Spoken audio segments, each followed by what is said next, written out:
Okay.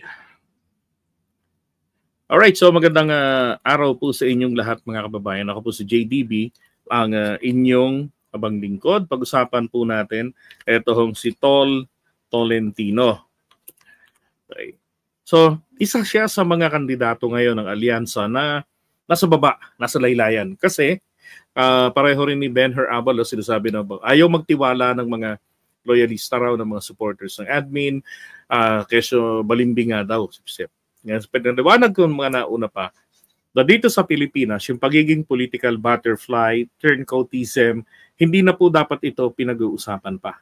Dahil maging ang Pangulo po ng Pilipinas ay isa rin sa political butterfly.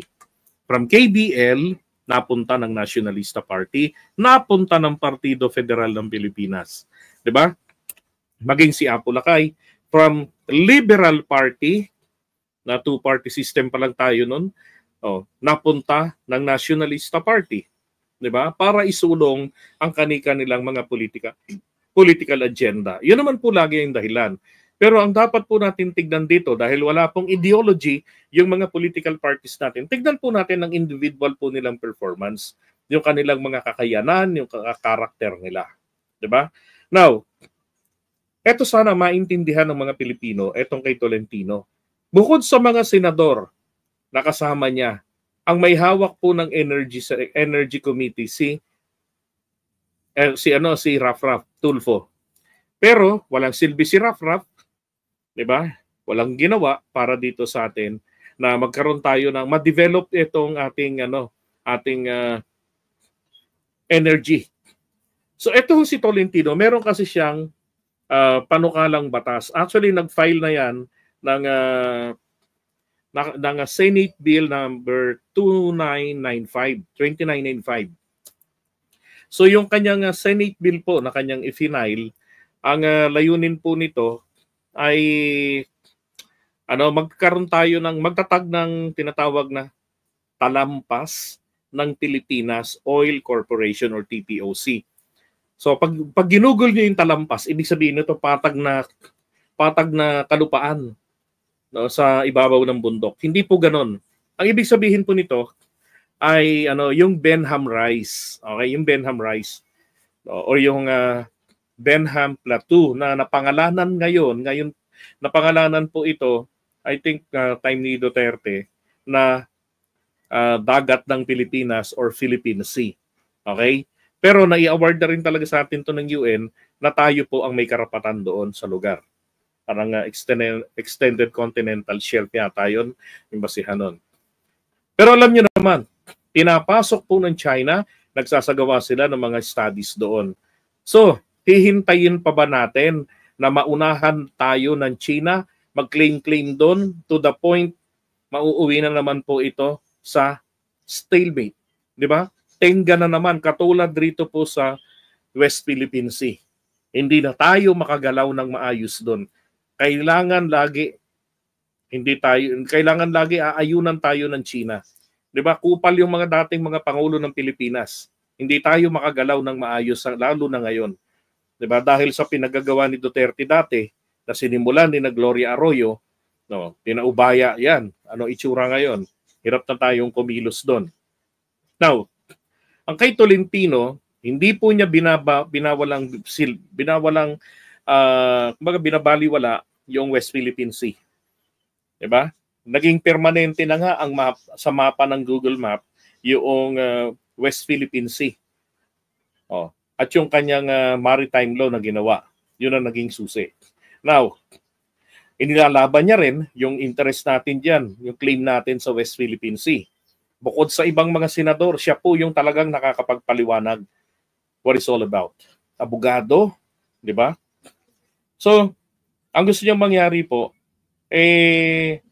yung Benham Rice na merong 24 million hectares na yamang dagat.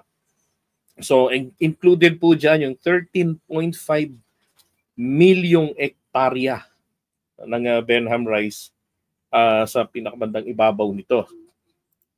So, yun ang gustong mangyari po ni Tolentino, na ito po ay ma-develop.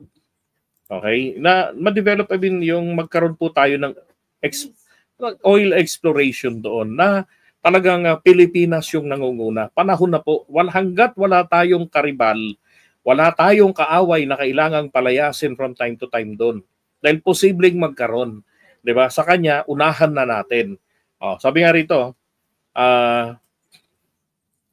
pagpapaliwanag ni Senator Tol, Chairman ng Special Committee ng Maritime and Admiralty Zone, mainam na gamitin ang mga yamang mineral na matatagpuan sa Benham Rice dahil sa laki ng potensyal nitong maging pangunahing mapagkukunan ng yaman ng bansa. Panahon na para kumilos at palakasin ang ating energy security. Diba? Pahayag ng author. So yun ang gusto nyo mangyari. Magkaroon tayo ng Benham Rice Oil Corporation or talampas ng Pilipinas Oil Corporation. So hiwalay ito doon sa PNOC. Yung PNOC natin na wala namang silbi. 'Di ba? Dapat doon buwagin na yung lintik na yan eh. Wala namang kwenta eh. 'Di ba? So mainam po yung ganitong klaseng senador na talagang nakakaintindi ng kanyang trabaho, alam ang pagiging senador, ang paggawa ng batas at higit sa lahat makabuluhan, pang long term talaga ang epekto ng kanyang ginagawa. 'Di ba? So dapat po nating bitbitin sa Senado itong si Senator Tolentino. Parang si Abalos lang din 'to eh. 'Di ba? Ang ibinibida kung ano yung kanilang mga nagawa. Ano yung mga achievements nila. So, maganda yung ganun kaysa yung parang nag-aala Sara Duterte, nag-aala Bato de la Rosa, nag-aala Bongo na iba pang mga kandidato nila, puro si Tatay Digong. 'Di ba? Tapos samahan nyo pa ng Heidi Mendoza. Ayos na ayos ang buto-buto. 'Di ba? Yan, totoo yan. Liberal dati si Marcos. At tumakbo siya sa pagka-presidente, naging Nationalista Party. LP ang mga gulang ko. Pero nag-NP si Marcos Senior. Lipat din sila. Yan. Paano na yan, JDB? Nawala na ang bilyar. Eh, di wala. Ang gagawin natin, dapat nga eh. Di ba? Dapat nga.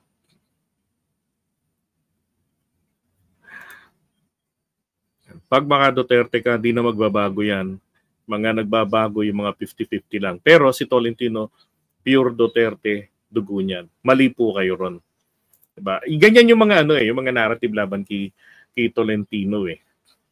Si Tolentino, hindi po siya talagang solid ng Duterte. Nagkataon lang talaga na nahalo siya noong 2019 dahil sobrang tiwala ng mga Pilipino kay Duterte. Diba? Naalala niyo yung 8 Diretso? In 8 Diretso natin at pinanalo yung 12 na kandidato ng administrasyon. Nagkataon yung kandidato ng kabila, sunog na sunog talaga ang dilawan. Diba? Hindi, nasa inyo pa rin kung gusto nyo ba yung mga sa amin kasing vlogger, sa totoo lang, pabor po talaga yung magulo ang ating gobyerno. Kasi may interest sa mga Pilipinong manood, di ba? Pabor yan sa amin. Iboto nyo yung Team Suka. Araw-araw, may content kami. Pero kamusta naman ang Pilipinas? Kaya sabi ko, kung boboto lang din tayo, piliin na po natin, libase natin ang dahilan natin, ano ba ang magagawa nito sa aking kinabukasan? Di ba? May paninindigan ba to para sa bayan? Ano ba ang nito? Duterte o Pilipinas? 'Di ba? Dating kaalyado ni Duterte, kasama niya na may utang na loob sa kanya. Pero Duterte, West Philippine Sea. 'Di ba? 'Yun ang tanong na lang dito for Abalos eh. Ay for Abalos maging kay Abalos ganun din. Din dito rin kay Tolentino. 'Di ba? Sabi ni attorney, again, yes, for Tolentino, give credit where credit is due for his law securing WPS is na-ratified or officially valid internationally. Di ba? Sobrang tama si Tolentino about sa Benham Rice. Dapat talaga lagyan na ng matibay na military facility na nakatutok dyan. Correct. At saka yung survey naman, di ba? Yung awareness kay Tolentino, kina Abalos, hindi pa naman 100% eh. So yung mga hindi pa nakakaalam, baka kamag-anak nyo yun, di ba? Kontakin nyo na. Tawagan nyo na, magtulungan na tayo. Nung nakarang, ginawa natin yan eh. Kaya nakaproduce tayo ng 32 ng 32.6 million kay PBBM because of the telephone brigade. Na yung mga nandito dito sa Metro Manila, sa mga metropolis, tinawagan yung kanilang mga kamag-anakan sa probinsya, yung iba umuwi para bumoto at paliwanagan sila.